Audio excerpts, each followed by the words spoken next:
Buat kalian yang tinggal di Sumatera atau Kalimantan, pemandangan kayak gini pasti udah nggak asing lagi ya. Kabut asap tebal pas musim kebakaran hutan dan lahan.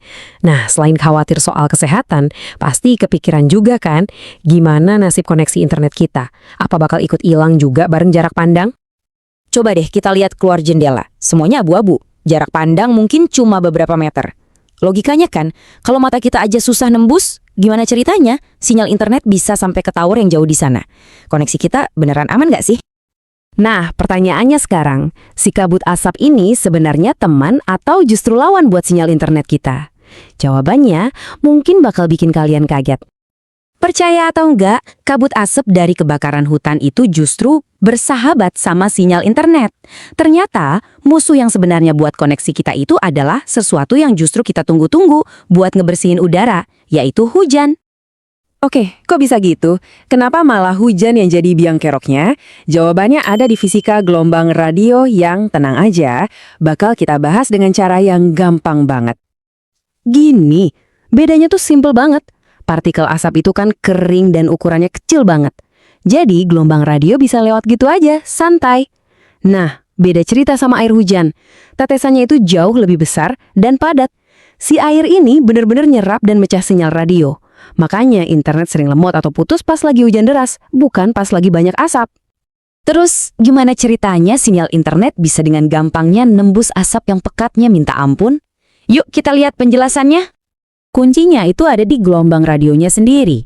Cara gelombang radio melihat dunia itu beda banget sama cara mata kita melihat. Jadi, sesuatu yang menghalangi pandangan kita belum tentu jadi penghalang buat dia. Coba deh bayangin gini, mata kita mungkin cuma bisa lihat sejauh 5 meter nembus asap. Tapi, matanya modem kita yang ada di atap, itu bisa melihat tower pemancar dengan jelas banget nembus asap itu. Kenapa? Ya karena partikel asap yang kering itu terlalu kecil buat ngehalangin jalan si gelombang radio. Eits, tapi tunggu dulu. Penting nih buat dicatat. Nggak semua asap itu diciptakan sama.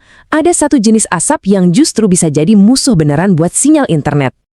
Nah, ini dia pengecualiannya. Abu vulkanik. Komposisi abu vulkanik itu beda banget sama asap kebakaran hutan.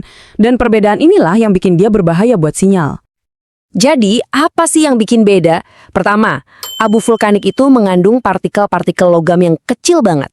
Kedua, dia juga punya muatan listrik statis yang kuat. Nah, kombinasi dua hal ini benar-benar bisa ngerusak dan ganggu sinyal elektromagnetik, termasuk sinyal internet kita. Jadi kesimpulannya, asap karhutlah aman. Abu vulkanik, wah, itu baru masalah. Oke, jadi sinyal kita aman dari asap karhutla ya, clear. Tapi bukan berarti kita bisa santai-santai aja. Ada bahaya lain yang justru ngincer perangkat kita secara langsung. Bahaya yang sebenarnya itu sifatnya fisik. Kabut asap itu kan bawa partikel debu yang lengket ya. Nah, kalau musim asapnya lama, debu ini bisa numpuk di modem outdoor yang biasanya kita pasang di atap rumah. Tumpukan debu ini bisa bikin dua masalah. Pertama, overheat. Debu yang tebal itu nutupin jalur pembuangan panas, jadi modemnya gampang panas. Kedua, kalau keraknya udah tebal banget di bagian antena, nah ini baru bisa sedikit ngeganggu sinyal. Tapi tenang, solusinya gampang banget kok. Nanti kalau musim asapnya udah kelar, tinggal bersihin aja modemnya pakai lap atau disemprot air dikit juga nggak apa-apa. Karena perangkatnya emang udah didesain tahan air. Oke, jadi mari kita simpulkan semuanya. Apa yang sebenarnya perlu kita khawatirkan pas musim asap datang? Pesan utamanya jelas banget dan ya, bikin lega lah. Pas kabut asap karhutla datang, soal internet kalian gak usah panik. Koneksi internet kalian bakal tetap aman, stabil, dan bisa diandalkan. Ada satu kutipan yang ngerangkum semuanya dengan pas banget.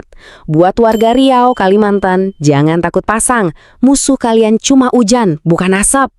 Jadi ingat ya, ancaman sebenarnya buat koneksi kita itu datang dari langit dalam bentuk air, bukan dari udara dalam bentuk asap.